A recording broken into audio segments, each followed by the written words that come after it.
지금 마음속이 허전하고 답답하시다면 단지 피곤하거나 일이 많아서가 아닐 수 있습니다.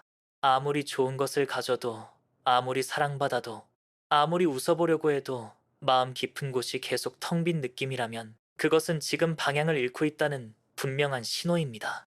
세상은 끊임없이 말합니다. 더 가져야 행복해지고, 더 인정받아야 가치 있고, 더 올라가야 의미 있다고. 그리고 우리는 그 소리를 믿고 따라갑니다. 그러나 예레미야 2장 13절은 이렇게 말씀하십니다. 내 백성이 두 가지 악을 행하였나니 곧 생수의 근원되는 나를 버린 것과 스스로 웅덩이를 판 것인데 그것은 물을 저장하지 못할 터진 웅덩이니라. 지금 겪고 계신 이 영혼의 고갈감, 의미의 상실, 정체 모를 외로움은 바로 이 말씀과 같습니다. 하나님 없이도 행복할 수 있다는 착각, 말씀 없이도 기쁨을 누릴 수 있다는 오해, 그것이 결국 삶을 터진 웅덩이로 만들고 있는 것입니다. 단지 무엇이 부족해서가 아니라 생명의 근원을 떠나 있기 때문입니다. 시편 16편 11절은 분명히 선언합니다. 주의 앞에는 충만한 기쁨이 있고 주의 오른쪽에는 영원한 즐거움이 있나이다. 하나님 앞에 서지 않는다면 어디서도 충만한 기쁨은 경험될 수 없습니다. 지금은 상황이 문제인 것처럼 보일 수 있습니다. 돈, 건강, 인간관계, 미래의 불확실성. 그러나 그 모든 것은 진짜 원인이 아니라 표면에 드러난 현상일 뿐입니다. 깊이 들여다보면 방향이 어긋난 것입니다. 마음이 하나님이 아닌 다른 것들을 향해 달려가고 있다면 그 안에서 만족과 평안을 찾을 수 없는 것은 당연합니다. 마태복음 6장 21절은 이렇게 말씀하십니다. 네 보물이 있는 그곳에는 네 마음도 있느니라. 지금 내 마음은 어디를 향하고 있는지, 어떤 것을 진짜 가치로 여기며 살고 있는지 돌아보셔야 합니다. 혹시 하나님보다 사람들의 시선을 더 의식하고 말씀보다 세상의 기준에 더 흔들리며 예배보다 비교와 경쟁에 더 많은 에너지를 쏟고 계신 건 아닌지요? 하나님은 복 있는 사람을 이렇게 정의하십니다. 시편 1편 복 있는 사람은 악인의 꾀를 따르지 아니하며 죄인의 길에 서지 아니하며 오만한 자의 자리에 앉지 아니하고 오직 여호와의 율법을 즐거워하여 그의 율법을 주야로 묵상하는도다. 진짜 복, 진짜 행복은 따르는 방향에서 비롯됩니다. 무엇을 느끼느냐가 아니라 누구를 따르고 있느냐가 기준입니다. 따라서 지금 기쁘지 않고 감사가 나오지 않고 마음이 계속 흔들린다면 그것은 지금 걸어가고 있는 길을 점검하라는 하나님의 사인일 수 있습니다.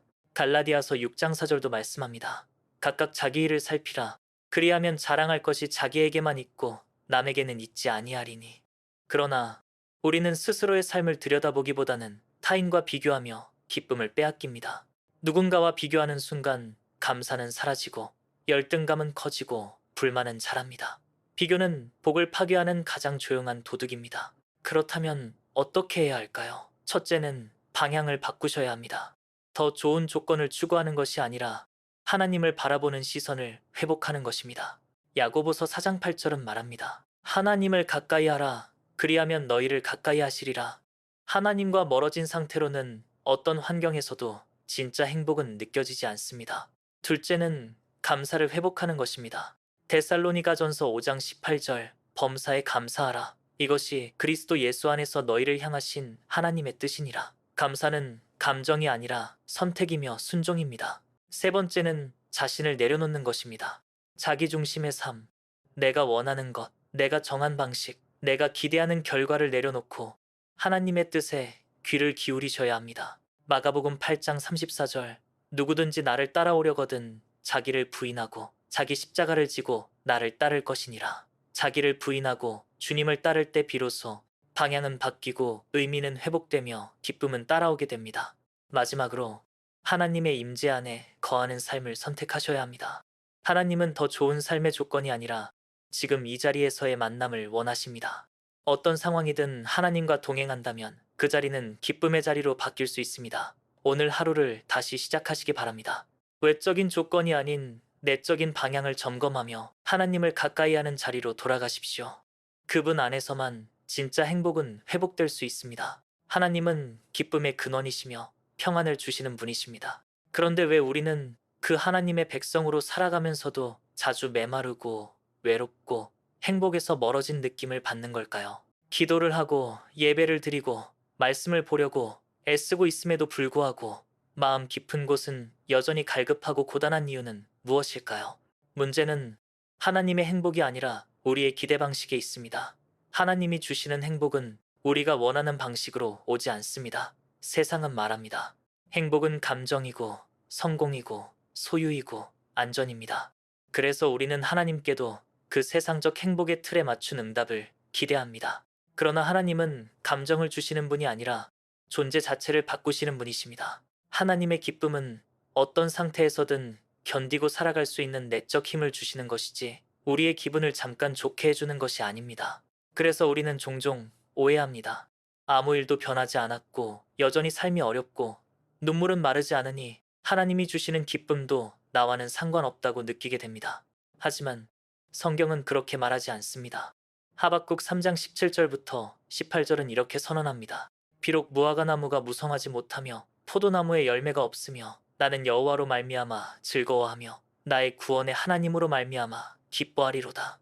상황이 바뀌었기 때문에 기뻐하는 것이 아니라 하나님 자체가 기쁨의 근원이 되기 때문에 즐거워한다고 고백합니다. 하나님이 주시는 기쁨은 조건이나 상황에 달린 것이 아닙니다. 문제는 이 기쁨을 느낄 수 없는 이유가 우리가 여전히 하나님보다 응답과 결과에 집중하고 있기 때문입니다. 다시 말해, 하나님이 아닌 하나님의 손에만 관심을 두고 있다는 뜻입니다. 하나님 그분 자체가 목적이 아니라 수단이 되어버렸기 때문에 그분 안에 거해도 만족이 느껴지지 않는 것입니다. 요한복음 15장 5절은 말씀합니다. 나는 포도나무요, 너희는 가지라. 그가 내 안에, 내가 그 안에 거하면 사람이 열매를 많이 맺나니 열매는 가까이 거할 때 생깁니다. 하나님께 가까이 나아가는 삶이 아니라 멀리서 바라보며 필요할 때만 찾는 삶이라면 그분의 평안과 기쁨을 지속적으로 누리기 어렵습니다. 또 하나의 중요한 이유는 우리가 그분이 주시는 기쁨의 형태를 잘못 기대하고 있기 때문입니다. 하나님은 고요한 기쁨을 주십니다. 세상이 주는 쾌락이나 자극적인 감정과는 완전히 다른 깊은 안정감과 존재의 평안을 주십니다. 그러나 우리는 그 고요함을 종종 무감각이라고 착각합니다. 기쁨이란 늘 감정의 절정이어야 한다고 여기기 때문에 하나님이 주시는 섬세하고 조용한 기쁨은 때때로 보이지 않는 것처럼 느껴집니다. 이것은 마치 뿌리 깊은 나무가 폭풍에도 흔들리지 않는 것과 같습니다. 겉보기엔 별다를 것이 없어 보이지만 그 안에는 단단한 생명력이 흐르고 있는 것입니다. 또 하나님이 주시는 기쁨은 우리를 거룩함으로 이끄는 방향을 가지고 있습니다. 단지 좋고 즐거운 기분이 아니라 하나님을 닮아가는 과정 속에서 경험되는 기쁨입니다. 그러므로 회개가 함께하지 않는다면, 순종이 함께하지 않는다면 그 기쁨은 흘러들어올 수 없습니다. 누가복음 15장 7절은 말합니다. 회개하는 한 죄인으로 말미암아 하늘에서는 기쁨이 더하리라. 하나님이 기뻐하시는 자리에 설 때 우리도 그 기쁨을 공유할 수 있습니다. 따라서 행복이 멀게 느껴질 때 가장 먼저 점검해야 할 것은 내가 지금 어디에 서 있는가, 그리고 무엇을 좇고 있는가입니다. 순종하지 않는 삶에서 기쁨을 구하는 것은 불가능합니다. 말씀에 등을 돌린 채 하나님께 평안을 구하는 것은 모순입니다. 하나님이 주시는 기쁨은 거룩한 길 위에서만 흐릅니다. 그리고 마지막으로 하나님이 주시는 기쁨이 멀게 느껴지는 결정적인 이유는 시간이 걸리기 때문입니다.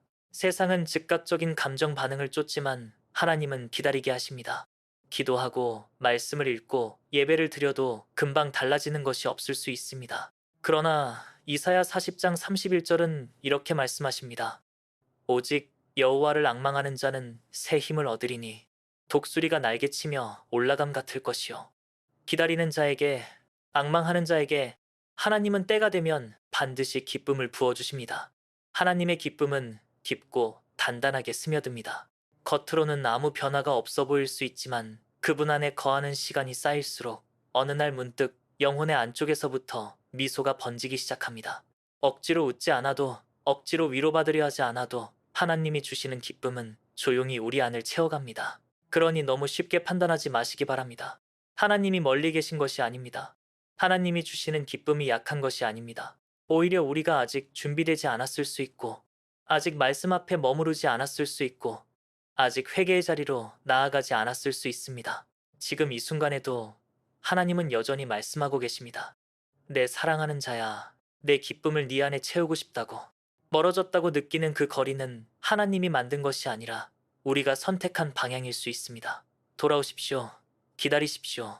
그리고 하나님의 방식대로, 하나님의 시선으로, 하나님의 시간 안에서 그분의 기쁨을 구하십시오. 그렇게 묵묵히 걸어가는 영혼에게 하나님은 반드시 말씀하십니다. 내 기쁨이 너희 안에 있어 너희의 기쁨을 충만하게 하려 함이라. 지금도 그 기쁨은 멀리 있는 것이 아니라 바로 곁에 있습니다.